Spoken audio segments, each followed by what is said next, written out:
3 steps para makapag-qualify ka sa OBA. Kailangan mo lang dito, gadget na magagamit. Each either Android, iPhone, or laptop.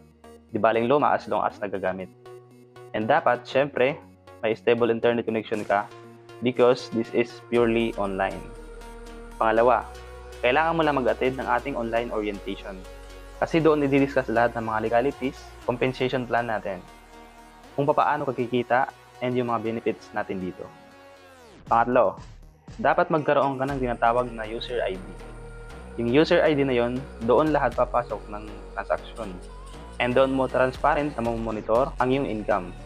And syempre, doon mo din makikita kung magkano ang wini-withdraw mo dito sa OBA.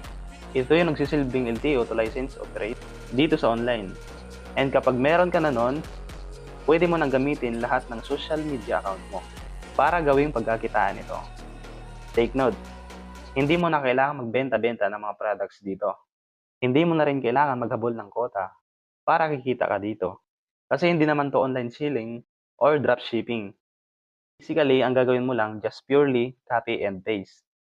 Gamit ang sistema ng copy and earn ng Online Business Academy. Magre-reply ka lang ng inquiries, local and international.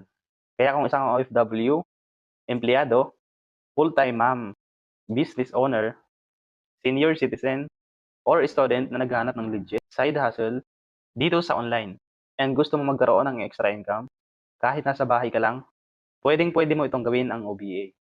Ang gagawin mo lang, i-like and i-share ang video na to and mag-comment ka ng how para ma-assist kita kaagad. So paano? See you in my inbox. Bye-bye!